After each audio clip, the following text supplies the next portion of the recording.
बिस्मिल्लाहिर्रहमानिर्रहीम। Welcome to our channel AMC and company.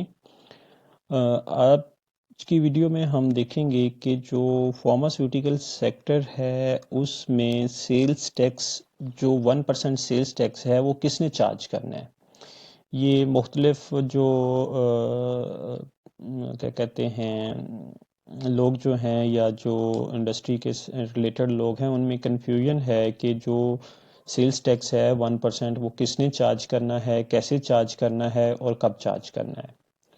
तो हम देखते हैं कि जो फार्मास्यूटिकल सेक्टर है उसमें जो मेन क्वेश्चन है who will charge sales tax, उसको हमने आज कंफर्म करना है कि जो सेल्स टैक्स 1% है उसको चार्ज करने की रिस्पॉन्सिबिलिटी किसकी है और क्या आगे जो इंडस्ट्री है जिसमें डिस्ट्रीब्यूटर्स हैं, होलसेलर्स हैं या रिटेलर्स हैं वो भी 1% चार्ज करेंगे या उनके लिए जो 1% है वो क्या ट्रीटमेंट होगी उसकी।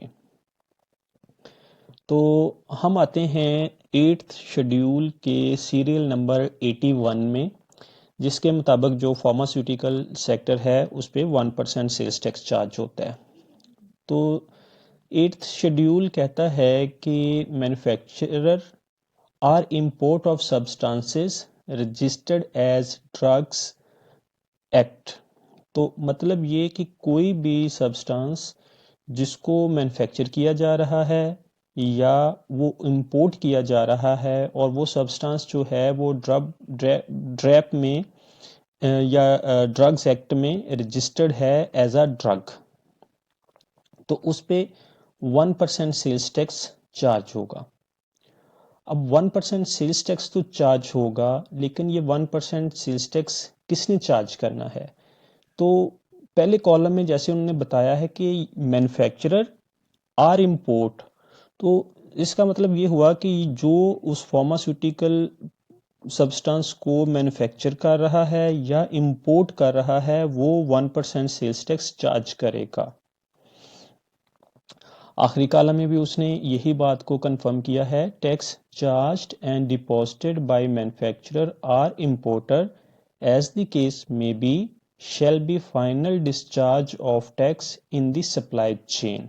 मतलब ये हुआ कि जो मैन्युफैक्चरर या इंपोर्टर 1% सेल्स टैक्स चार्ज करेगा at the time of sale, वो फाइनल डिस्चार्ज ऑफ टैक्स है इन द सप्लाई चेन। तो मैन्युफैक्चरर के बाद जो सप्लाई चेन स्टार्ट होती है उसमें जो अल्लाह भला करे कि डिस्ट्रीब्यूटर्स होते हैं, होलसेलर्स होते हैं और रिटेलर्स होते हैं। तो मतलब ये हुआ कि ओनली मैन्युफैक्चरर जो है वो 1% सेल्स टैक्स चार्ज करेगा। उसके बाद डिस्ट्रीब्यूटर्स, होलसेलर्स और रिटेलर्स जिनमें मेडिकल स्टोर्स हैं वो सेल्स टैक्स चार्ज नहीं करेंगे। और साथ में वो ये बता रहा है कि ये फाइनल डिस्चार्ज ऑफ लाइबिलिटी है और उसके अगेंस्ट जो है इनपुट टैक्स एडजस्ट नहीं होगा मैन्युफैक्चरर के लिए। तो अगर हम इनको फिर कंक्लूड करें तो हमारा कंक्लूजन ये आता है कि no sales tax will be charged by distributors. Distributors तो मैन्युफैक्चरर नहीं हैं, तो वो तो सेल्स टैक्स चार्ज नहीं करेंगे, वो तो मैन्युफैक्चरर की रिस्पॉन्सिबिलिटी थी, उसने चार्ज किया और डिस्ट्रीब्यूटर को सेल कर दिया। अब वो फाइनल डिस्चार्ज ऑफ लाइबिलिटी है, तो डिस्ट्रीब्यूटर के लिए एक प्रॉब्लम ये हुआ कि वो 1% जो डिस्ट्रीब्यूटर को चार्ज हुआ है, डिस्ट्रीब्यूटर तो आगे किसी को चार्ज नहीं कर सकता, तो वो डिस्ट्रीब्यूटर की कॉस्ट बन जाएगी। और जब डिस्ट्रीब्यूटर की कॉस्ट बनेगी तो वो उसका मार्जिन जो है वो 1% से रिड्यूस हो जाएगा। इसी तरह जब डिस्ट्रीब्यूटर आगे होलसेलर्स को सेल करेगा या रिटेलर्स जिसमें मेडिकल स्टोर्स आ जाएंगे उनको सेल की जाएगी, तो कोई भी जो है वो 1% सेल्स टैक्स चार्ज नहीं करेगा। जस्ट मैन्युफैक्चरर ने चार्ज कर दिया, डिस्ट्रीब्यूटर्स की कॉस्ट बन जाएगी और डिस्ट्रीब्यूटर आगे उसी प्राइस पे एक्सक्लूडिंग जो 1% सेल्स टैक्स है आगे होलसेलर या रिटेलर्स को सेल करेगा, मेडिकल स्टोर वालों को।